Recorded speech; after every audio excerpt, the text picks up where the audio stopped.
Hola amis, bienvenidos de vuelta al canal, espero que estén teniendo una semana maravillosa. Si eres nuevo por aquí, te sugiero muchísimo que te suscribas y actives las notificaciones para que no te pierdas ningún video. Además les tengo una playlist con una maratón de casos, así que se pueden poner al día con los más de 90 casos misteriosos que hay en el canal. Los invito también a seguirme en mis redes sociales que aparecerán en este momento en pantalla. Dale me gusta y comenta este video, ya que eso me ayuda muchísimo a llegar a más personas. Sin nada más que decir, en este momento comenzaré con el caso de hoy.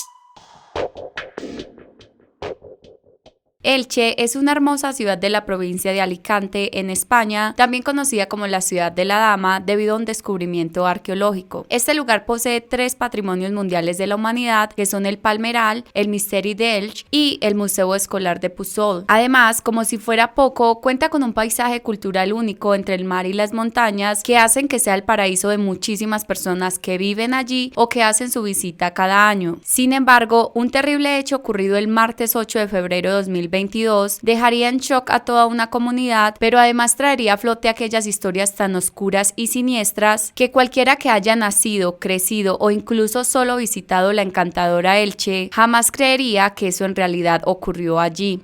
Santiago, o Santi, como era apodado de cariño por su círculo cercano, era el hijo mayor de Encarni y Jaime. Él nacería y crecería en Elche, lugar donde sus padres vivían desde hacía 18 años. Los primeros 5 años, el niño había sido hijo único hasta que llegaría Gonzalo, el hijo menor de la pareja. La familia se sostenía financieramente gracias al trabajo de Jaime en una empresa que se encargaba del mantenimiento de semáforos. Además, completaban sus ingresos con un muy bien cuidado huerto de naranjas y granadas que tenían en su finca, la cual contaba con una amplia extensión de campo. El joven había tenido una infancia y adolescencia completamente normal, era una persona algo tímida, pero una vez agarraba confianza, era muy conversador y gentil. Tanto sus vecinos como amigos lo describirían como alguien educado y buen estudiante. Para inicios del año 2022 cursaba 9º grado de secundaria en el Instituto Periodista Vicente Verdú. Allí no tenía un círculo social amplio y pasaba casi desapercibido para muchos, sin embargo en redes era mucho más sociable y fluido. Le encantaba estar en internet, pero sobre todo parecía adicto a los videojuegos, ya que pasaba cientos de horas en su PlayStation. Precisamente a causa de esto se presume que sus notas escolares comenzarían a decaer, su motivación por asistir a clases también, y ahora cada vez que sus padres le pedían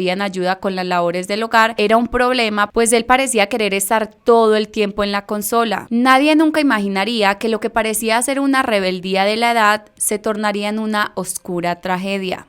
El martes 8 de febrero, Santiago llegaría a su vivienda junto a su hermanito menor y procedería a entregarle a su madre las calificaciones de los últimos meses. El panorama era desolador, pues había perdido 5 materias, algo completamente opuesto a los años anteriores, por lo que sus padres le habían advertido que en caso de no mejorarlas, sería enviado a trabajar al campo junto a su papá los fines de semana. Además, no tendría permitido jugar videojuegos. Parecía ser que la advertencia no había servido de mucho, pues era un nuevo año y las cosas en el colegio parecían empeorar. El joven no mostraba ni un ápice de interés en mejorar e incluso uno de sus compañeros le había preguntado que qué le estaba pasando, pues así de notoria era su falta de empeño. Ante esto él respondería que simplemente le daba pereza hacer los deberes. Frente a aquella situación, Encarni, que según algunas fuentes siempre fue reacia al uso de aparatos tecnológicos para el entretenimiento en su casa, decidiría que era suficiente de consola e internet, a pesar de que hacía apenas 2 años había accedido a que se instalara el Wi-Fi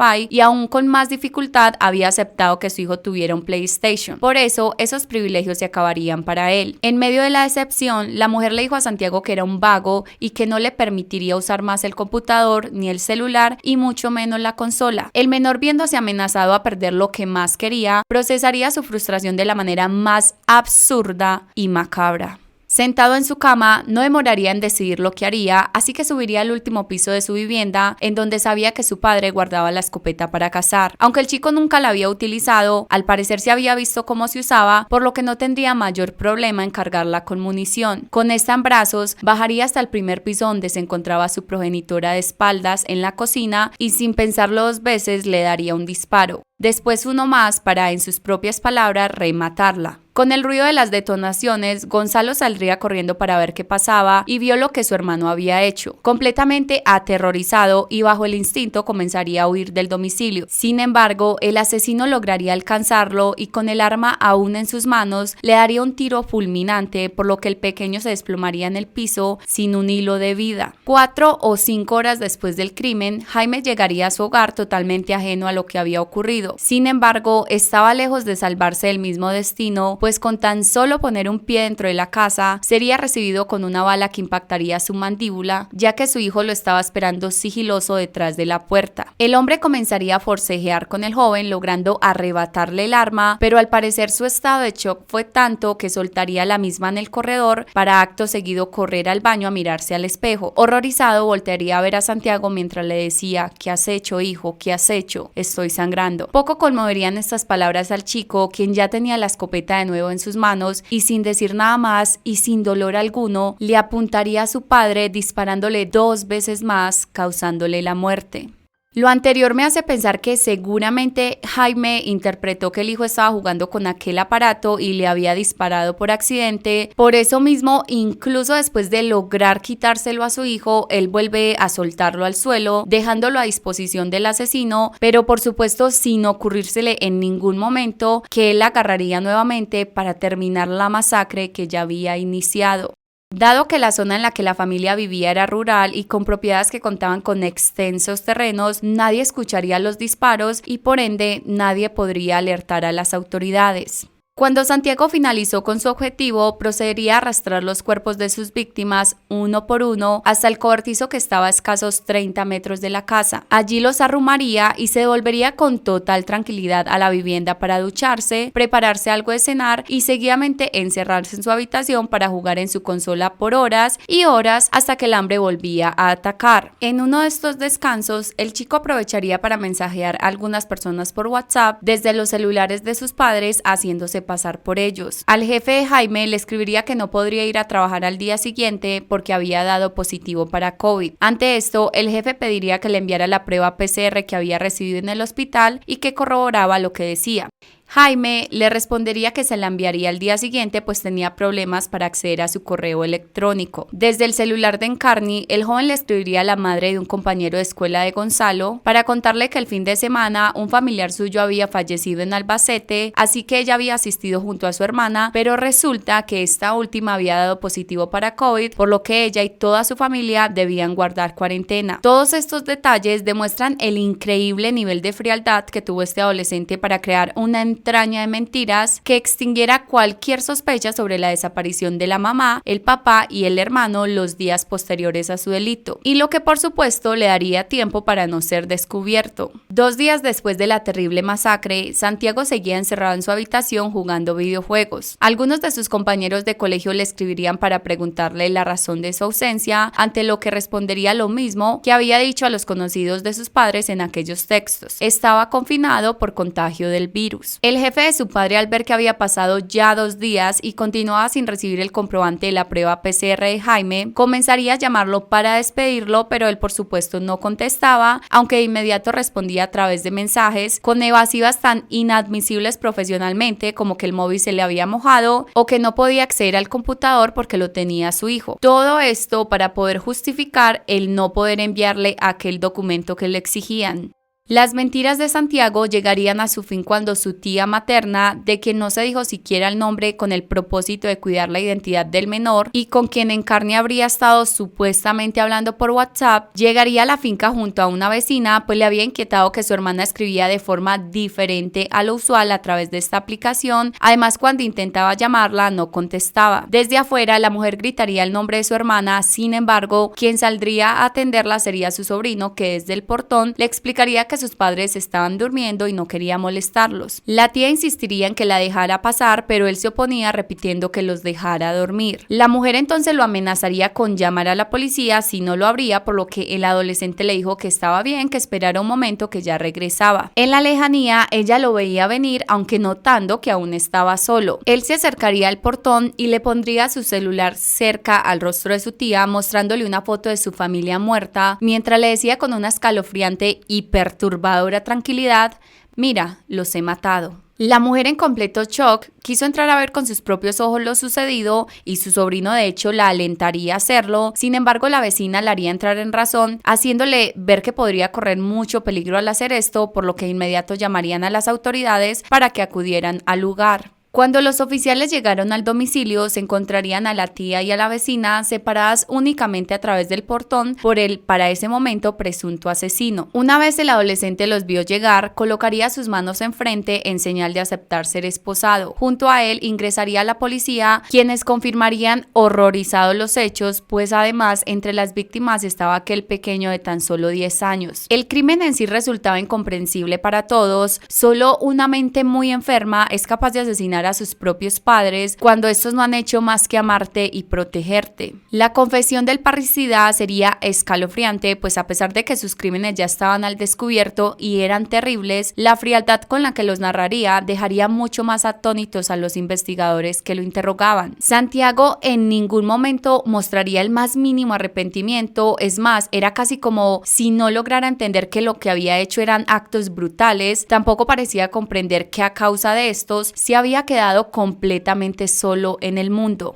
El chico relataría cuáles habrían sido los motivos para deshacerse de manera tan aberrante de su familia, explicando que en un principio solo quería quitarle la vida a su madre, quien lo había regañado e insultado de vago por sus notas escolares, además de amenazarlo con quitarle la consola, diciendo que los demás asesinatos los había cometido en medio de un impulso. Por ejemplo, su hermanito sería su segunda víctima, pues el adolescente sintió miedo de que lo delatara, así que en sus propias palabras, correría detrás de él y lo cazaría antes de que lo hiciera, refiriéndose a él como un animal que un cazador atrapa en el bosque. Respecto a su padre, dijo que sabía que él se iba a poner furioso al enterarse lo que había hecho, así que optó por quitarle la vida. Hubo solo una ocasión en la que el joven parecía mostrar algo de arrepentimiento al manifestar que había sido muy difícil para él ver los cuerpos, diciendo que sentía mucho miedo y que simplemente quería olvidar lo que había hecho. Lo anterior tendría sentido teniendo en cuenta la celeridad con la que dijo que trasladó a sus familiares al cobertizo de la propiedad, pero no con la frialdad con la que actuaría pocos minutos después de esta labor, yéndose a duchar, a preparar la cena y a jugar videojuegos en su habitación. Ante esto, él señalaría que prefirió hacerlo en ese momento, ya que sabía que después no podría. Es decir, él sabía que sería descubierto y no tenía afán en deshacerse de los cuerpos o inventar una historia donde él no fuera el responsable de la masacre, así que mientras esperaba a que alguien se enterara, conseguiría un poco de tiempo enviando mensajes haciéndose pasar por sus padres y así aprovechar para seguir usando su tiempo en su PlayStation, o sea, increíble. Es un tanto curioso ver cómo usualmente en otros casos es incluso bastante molesto como los asesinos justifican o buscan otros responsables de sus crímenes de maneras absurdas, pues es evidente que ellos son los culpables. Y ahora, conociendo la historia de un adolescente que narra con tanta serenidad los asesinatos de su propia familia, resulta todavía más indignante e incomprensible. Santiago pasaría la noche en una prisión habilitada para menores de edad y el domingo 27 de febrero sería enviado por un juez a un centro de menores en Valencia, en el que se le decretaría régimen cerrado y donde permanecerá hasta cumplir la mayoría de edad. Una vez eso ocurra, será trasladado a una cárcel donde concluirá su condena, aunque se presume que esta no será superior a 5 años al tratarse de un menor de edad. El funeral de la familia se realizaría bajo una fuerte custodia policial y el Ayuntamiento de Elche decretaría 3 días de luto oficial por el tan horrible suceso que conmocionaría a toda la localidad. En varios medios de comunicación se comenzaría a especular que tal vez uno de los libros que habían sido recomendados en la institución educativa en la que estaba el joven habría tenido algo que ver con la motivación para cometer el crimen. Se trataba de una novela publicada en 2011 llamada La Edad de la Ira del barcelonés Nando López y la cual cuenta cómo Marcos, un adolescente de clase media, asesina a su padre y deja malherido a uno de sus 4 hermanos. Según la sinopsis del escrito, nadie del entorno del chico pudo prever ni explicar esta reacción, cosa muy parecida, por no decir que igual, a lo que sucedió en el caso del parricida de Elche, como sería apodado Santiago. Sin embargo, es importante aclarar que diversos profesionales en el área de la salud mental recalcarían que ni un libro ni un videojuego son detonante para convertir a un niño en un asesino, asegurando que culpar una novela, a la institución por recomendarla o a cualquier cosa externa sobre el accionar del joven denotaba ignorancia, pues nadie sabe lo que ocurre en cada hogar o específicamente en la mente de un individuo, sobre todo en un caso tan extremo como el que acabamos de escuchar.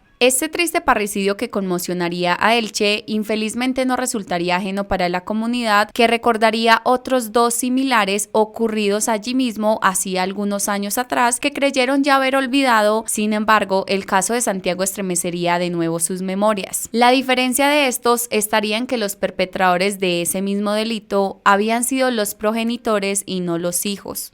El 30 de enero del año 2020, Sandra, quien tenía 28 años de edad y era originaria de Zaragoza, hacía varios años que estaba establecida en Elche, en donde vivía junto a su madre y su hermanito pequeño en la finca de la pareja sentimental de su mamá, un carpintero separado que también tenía hijos de relaciones anteriores. Bajo esa premisa y sumado a que casi todos los hijos estaban grandes, la convivencia en el hogar sería bastante compleja, pues todos se tendrían que acoplar a una nueva dinámica familiar. Sobre los nombres o detalles de esta familia no se sabe prácticamente nada, ya que después de lo que voy a narrarles, ellos buscaron siempre mantenerse bajo el anonimato para evitar el escarmiento público. Continuando con la historia, Sandra sería descrita por algunos de sus vecinos como una chica que a simple vista parecía dócil e inocente, pero que en realidad poseía una personalidad bastante problemática, pues a pesar de la distancia que había entre un vecino y otro, ya que sus viviendas estaban rodeadas de extensos jardines, habían logrado escuchar en más de una ocasión discusiones que la joven mantenía con su madre. Aunque los conflictos entre estas 2 mujeres ya se habían convertido en algo común entre los pobladores, en una oportunidad una vecina se vería en la obligación de llamar a la policía al escuchar que la chica estaba insultando y golpeando a su mamá en el patio. Después de ese incidente, tanto su progenitora como su compañero sentimental decidirían echarla de la casa, pero esta se quedaría en la puerta gritando y haciendo una pataleta para que la dejaran entrar de nuevo, cosa que terminaría pasando. Sin embargo, no sería solo su imagen aparentemente tierna la que contrastaría con su comportamiento conflictivo con su familia, sino que esta misma sería radicalmente opuesta a la que mostraría en las redes sociales, de las que era una frecuente consumidora. Sobre todo usaba mucho Facebook, en donde se pondría el nombre Sandrita y explicaría en una publicación que este nombre significaba dulce princesa.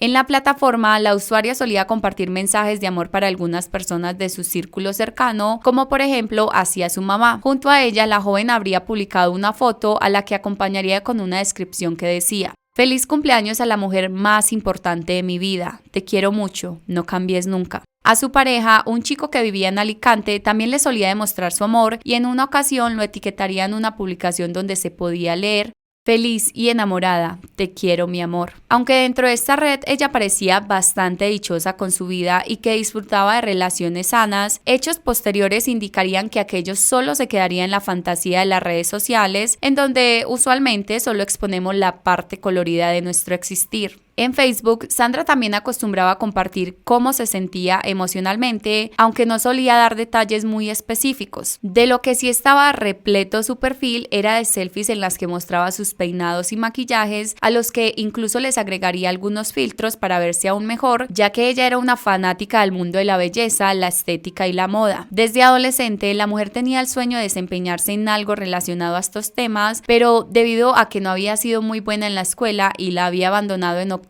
de secundaria, se veía hasta cierto punto imposibilitada para estudiar algunos cursos que le permitieran ejercer en aquello que le apasionaba. Sin embargo, en noviembre y diciembre de 2018 haría un curso de auxiliar de esteticista de 150 horas de duración que ofrecía el Sistema Nacional de Garantía Juvenil, con el objetivo de que algunas personas pudieran conseguir con ello mejores oportunidades laborales. Siguiendo por ese camino de trabajar en esa área, en marzo del año 2019, la chica se animaría a presentarse como modelo modelo en un casting que estaría haciendo Kiabi, una empresa de venta de ropa por catálogo, pero desafortunadamente no sería seleccionada. Entre tanto, la mujer se buscaría la vida vendiendo perfumes y productos de venta por revista a algunos de sus conocidos a quienes solía enviarle los lanzamientos por medio de Messenger. No obstante, con esto no se ganaba lo suficiente como para solventarse o ser financieramente independiente, y aunque su madre ya conocía bien de la falta de compromiso que su hija tenía para algunas cosas y que como consecuencia posiblemente eso la hacía sentirse muy frustrada con su realidad, jamás se imaginaría lo que ésta podría llegar a ser en medio de la desesperación. Eran las 9 de la mañana del jueves 30 de enero del año 2020 cuando Sandra se encerró en el baño. Pasado un buen rato, su progenitora tocaría la puerta para afanarla, ya que estaba algo molesta debido a que había más personas en la casa que necesitaban hacer uso del servicio. Ante los llamados de su mamá, la chica solo respondía que ya iba a salir, pero no lo hacía. Así pasarían las horas hasta que alrededor de la 1 de la tarde el padrastro de la joven le advertiría a su esposa que algo malo le tendría que haber pasado a su hija, ya que él había estado tocando la puerta e insistiendo en que saliera y ella no le contestaba. No se sabe con precisión cómo, pero la pareja lograría abrir la puerta del baño y frente a sus ojos tendrían una escena aterradora para la que por supuesto no estarían preparados.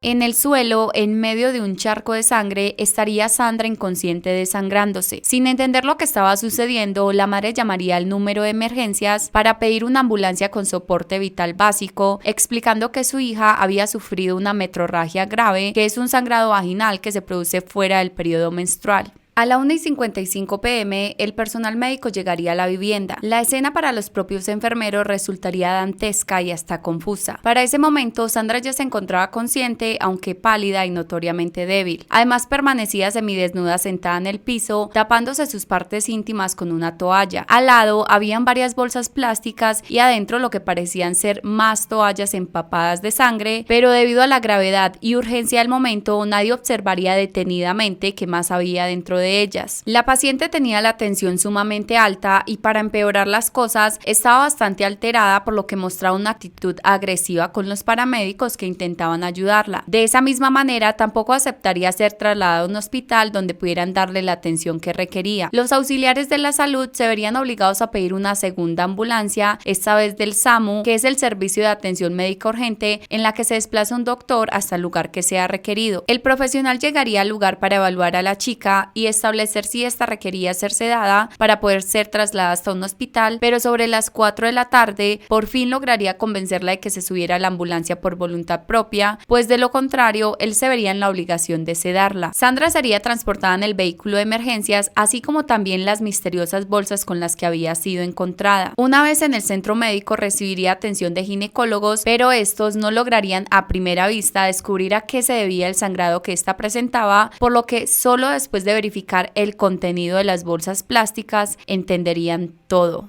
Dentro de una de esas bolsas habían 2 bebés, una niña y un niño con un peso de 2 kilitos cada uno, que yacían entre restos de sangre, placenta y el cordón umbilical que aún los unía. La mujer había dado a luz a unos gemelitos de 4 meses, a los que lamentablemente después introdujo en estas bolsas para posteriormente ahogarlos con una toalla. La noticia dejaría estupefactos a todos en la comunidad, pero también a su propia familia, quienes negarían tajantemente tener conocimiento del embarazo de la joven. La progenitora de esta, totalmente consternada, explicaría que para ese momento otra de sus hijas, que era una adolescente, estaría por darle su primer nieto, por lo que toda la atención se había centrado en ella y nunca pensó en que su otra hija estuviera atravesando por una gestación, porque además tampoco nunca se lo había dicho. La versión de la señora resultaría creíble, dado que Sandra siempre había sido de contextura robusta y acostumbraba a usar ropa suelta como camisas anchas y jeans desapretados. No sería de un momento a otro que comenzaría a vestir de esa manera, así que ningún miembro de la familia lograría sospechar nunca el embarazo que ella supo ocultar bastante bien y con el que batallaría en silencio. Peor aún sería el hecho de que nadie sabía quién era el padre de los hijos que la mujer tenía en su vientre, y aunque se creía que podía ser del novio al que le escribiría aquella publicación en su Facebook, esto no se confirmaría públicamente. Por cuenta de las 5 de la tarde, la Policía Nacional de Elche sería alertada sobre el parricidio y la mujer acusada acusada del mismo, aún estando internada en la clínica, quedaría bajo custodia, ya que una vez fuera dada de alta permanecería a disposición de las autoridades para rendir declaración en calidad de detenida por el presunto asesinato de sus bebés, y digo presunto porque aún faltaba esclarecer si las criaturas habían nacido con vida o si por el contrario no lo habían hecho. Conocer de qué manera específicamente fallecieron era importante, ya que habría la posibilidad de que ella hubiese consumido algo para producirse un aborto. Otro de los temas importantes de discusión era si Sandra presentaba o había sufrido alguna afectación de su capacidad volitiva, es decir, su capacidad de decidir y controlar su propia conducta, ya que de confirmarse aquello podría ser inimputable o no por el presunto crimen. Su madre al parecer tampoco colaboraría mucho con esta información, o de haberlo hecho, esos detalles no se los daría al periódico, que lograría encontrar su identidad y entrevistarla. A dicho medio, ella, bajo petición de mantenerla en el anonimato, diría: no se ha contado la verdad de lo sucedido, y si no tuviese un hijo pequeño, refiriéndose al hermano de la parricida, hablaría con los medios de comunicación para explicar todo lo que ha pasado. La señora también señalaría que ellos como familia atravesaban por una crisis por lo sucedido, y que el hijo más pequeño solía preguntar por su tata, como llamaba Sandra, pero que dada la gravedad del caso, ni ella ni su pareja se habían atrevido a confesarle que la tata no volvería a casa, porque entonces debían explicarle los motivos del por qué no lo haría, algo que por supuesto sería completamente contraproducente con un menor. Tras su recuperación, la acusada de parricidio sería llevada a prisión preventiva a la cárcel de Foncalent y dejada en la sede Educación y Respeto, que es el nombre de uno de los dos módulos que hay dentro del penal, donde las presas tienen un régimen menos restrictivo en comparación con el otro, en el cual son recluidas las delincuentes más peligrosas y reincidentes. En su primera semana entre las rejas, ella se mantendría en todo momento acompañada de una interna de confianza, pues así lo establecería el protocolo de prevención de suicidios, en pro de cuidar que ésta no se hiciera daño. El 15 de enero del año 2022, cuando Sandra ya había pasado casi 2 años privada de su libertad, especialistas forenses y peritos testificarían ante el tribunal que la juzgaría, diciendo que, abro comillas, aunque la mujer tenía un coeficiente intelectual de 86, lo que a nivel cualitativo se clasificaría como nivel medio-bajo, no se detectó ninguna deficiencia adaptativa ni patológica o deterioro cognitivo. Por otro lado, la psicóloga que la habría entrevistado al día siguiente del parto gemelar explicaría que para la joven tanto su embarazo como sus bebés no eran deseados, pero que al parecer ella había decidido no interrumpir el mismo luego de hablar con la pareja con la que mantuvo relaciones íntimas y acordar que tendrían el bebé, que para ese momento no sabían que serían 2. Sin embargo, poco tiempo antes de cometer el parricidio, había sido abandonada por el papá de sus hijos. Además, ya se había enterado que serían 2, y eso, sumado a que no tenía un trabajo estable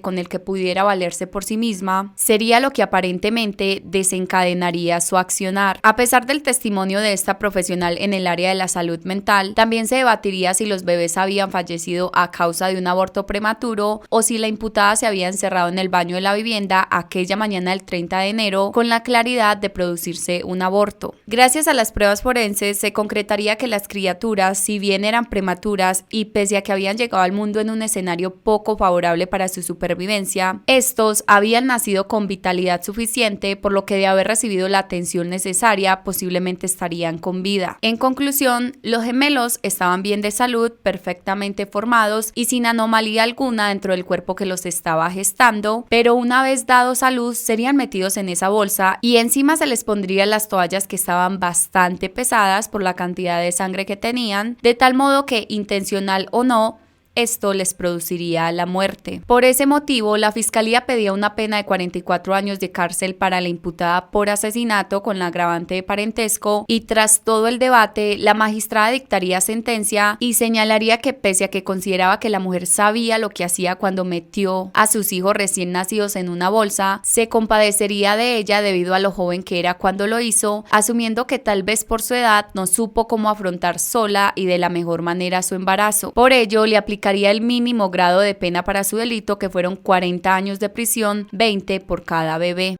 El tercer caso tiene casi 2 décadas de haber sucedido, pero solo recordarlo vuelve a estremecer los corazones de quienes supieron de él en Elche por los detalles macabros que lo rodean. José María Macia tenía 36 años y trabajaba en una empresa de construcción de la que era dueño uno de sus hermanos. Desde hacía años atrás, el hombre luchaba contra la ludopatía, que es la adicción al juego y a las apuestas, al tiempo que batallaba contra la toxicomanía, que en su caso sería la adicción a los estupefacientes y el alcohol. Para su fortuna, hacía algunos años que estaba limpio y aparentemente tenía una vida rehabilitada de estos vicios gracias a haber aceptado someterse a diversos tratamientos. Una de las personas que más había sufrido por sus adicciones sería Teresa Asunción, su pareja, que para el momento de los hechos tenía 34 años, de los cuales llevaba 4 viviendo con José, a pesar de que se habían casado desde hacía 6, pero por razones que se desconocen en los primeros años de matrimonio, ella viviría en la casa de sus padres, con quienes por suerte siempre había tenido una relación bastante buena. De hecho, aprovechando que su papá administraba un taller de carpintería y que allí se tenían máquinas para coser zapatos, la mujer trabajaba como aparadora, que es quien cose las piezas que los componen. Sin embargo, la vida cambiaría por completo para Teresa al quedar en embarazo de su primer hijo, por quien dejaría su trabajo para dedicarse a la maternidad. 2 años después de su nacimiento se iría a vivir con su esposo y 2 años más tarde nacería el segundo hijo del matrimonio. La pareja parecía tener una buena relación, pues los vecinos señalarían nunca haber escuchado peleas provenientes desde su vivienda. De igual manera, las familias de ambos tampoco supieron nunca de conflictos entre ellos, así que parecía que la vida de casados y la convivencia, que si bien seguramente traía uno que otro descontento, transcurriría con normalidad y sin mayores sobresaltos. Nadie se explicaría entonces por qué la madrugada del martes 13 de abril del año 2005, José entraría en su casa situada en la calle Pablo Picasso en Elche, armado con un martillo y aprovechando que su pareja, acompañada de su hijo mayor de 6 añitos, dormían inocentemente en la cama matrimonial, los atacaría con brutalidad con la herramienta que tenía en las manos hasta dejarlos sin vida. Después, el padre se lanzaría contra su bebé que dormía en la cuna y este lamentablemente correría la misma suerte que las 2 víctimas anteriores. Tras lo sucedido, el asesino, con total frialdad por lo que acababa de hacer, lavaría el cuchillo que estaba lleno de sangre y revisaría que su ropa no estuviera muy salpicada de la misma. Como vio que no tenía tantas salpicaduras, saldría con esas mismas prendas a la calle, aunque no sin antes perfumarse. Seguidamente se dirigiría al encuentro con 2 amigas que lo estaban esperando en las proximidades de su domicilio. No se sabe si estas 2 mujeres no vieron las marcas de sangre que el sujeto tenía en su ropa o si él les inventó una historia sobre el por qué las tenía. El caso es que ellas ignorarían por completo esto y los 3 se dirigirían a un club o bar de alterne, que es como se le llama a los prostíbulos o se les llamaba en España, y allí mantendrían relaciones sexuales. Entrada ya la mañana, el hombre se fue a buscar a su hermano, quien sentiría a metros el fuerte olor de licor que emanaba de la boca de José. En medio de una casual conversación, este último le confesaría que había asesinado a su familia. Por obvias razones, el otro sujeto quedaría completamente en shock, pero pensando que su hermano se había pasado de copas y por eso estaba diciendo semejante atrocidad, le pediría que lo llevara a su casa, pues dentro de todo al mismo tiempo temía que algo de lo que estuviera diciendo pudiera ser verdad. Los 2 se dirigen al hogar de José, pero antes hicieron una parada en una tienda para tomarse una botella de agua. Aquello sería una muestra como de la incredulidad que el hermano tenía sobre las palabras del asesino. Al subir al 6º piso donde vivía José y su familia, el hermano quedaría aturdido ante la macabra escena, aunque no por mucho tiempo, pues segundos después se abalanzaría contra el parricida para agarrarlo a puños al tiempo que le gritaba: asesino, asesino, ¿qué has hecho? Además lo agarró fuertemente de la camisa para que no huyera, pues notó cómo este intentaba zafarse y salir del hogar. Sin embargo, José lo lograría y comenzaría a correr. Alrededor de las 8:30 am, la policía llegaría a la escena del crimen y empezaría rápidamente la búsqueda del sujeto. Mientras tanto, las familias de las víctimas como el victimario eran notificadas de la tragedia. La noticia, por supuesto, causaría un dolor inmesurable a los padres de Teresa y su mamá incluso sufriría un colapso por crisis nerviosa, por la que sería trasladada a un centro hospitalario con urgencia. Pocas horas después de haberse iniciado la búsqueda, el asesino sería capturado en un almacén de zapatos mientras se medía unos. El vendedor le contaría a los agentes que cuando el individuo entró al establecimiento parecía nervioso e intranquilo, se le sentía un fuerte aliento a licor y a pesar de que su ropa no se veía en mal estado,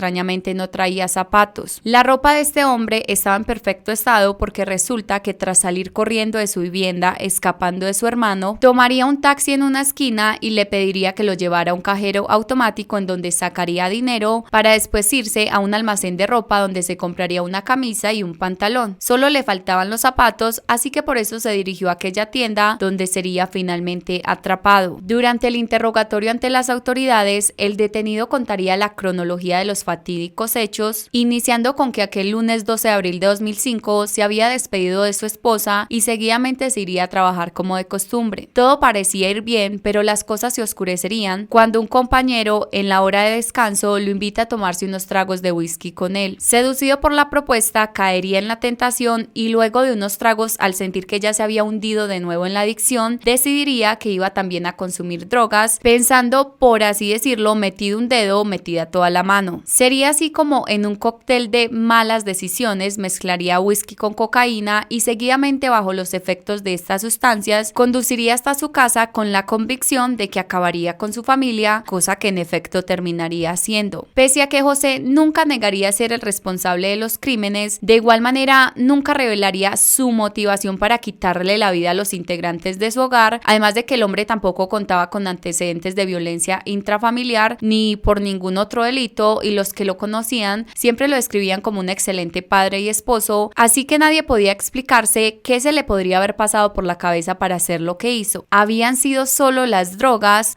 o un plan completamente premeditado?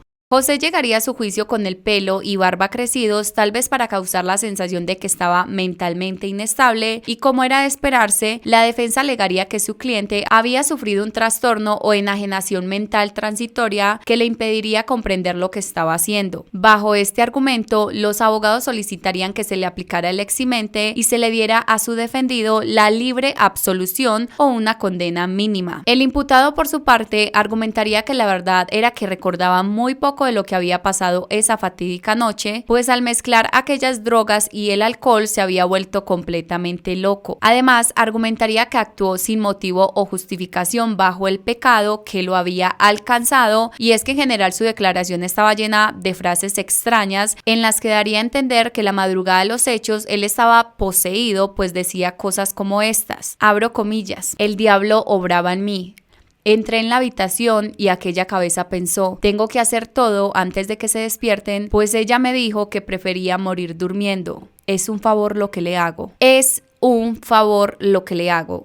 O sea, increíble. Tras de que les arrebató la vida a su esposa y a sus hijos, al final ellos le terminan debiendo a él. O sea, apague y vámonos. Tanto el fiscal como todos los abogados de las víctimas harían hincapié en que el objetivo del juicio no sería determinar la autoría del imputado, pues este reconocía los hechos, sino su responsabilidad, que se basaría en si sabía lo que hacía y quería hacerlo. Pregunta a la que precisamente los psiquiatras del Instituto de Medicina Legal responderían diciendo que José había cometido los asesinatos con conciencia de que lo que hacía estaba mal y que sus actos tendrían consecuencias, pero aún así no le importó. Ante las preguntas de la fiscalía, el hombre relataría que esa noche, debido a que había ingerido grandes cantidades de alcohol y cocaína, su cabeza no estaba en su sitio, por lo que no era el mismo. El interrogado nunca se refería durante los cuestionamientos sobre lo ocurrido en primera persona. Por ejemplo, cuando tenía que explicar cómo asesinó a su familia, hablaba de mi mente, a la que separaba de sí con frases como yo no actué, sino el pecado que mora en mí. Cuando se le preguntó si golpeó primero a su esposa porque solo ella, en comparación con sus hijos, podría haberle sugerido un reto si se hubiera despertado y defendido, él alegaría que aunque se hubieran despertado 1000 Teresas, no habrían acabado con la bestia aquella. Con el pasar de las horas,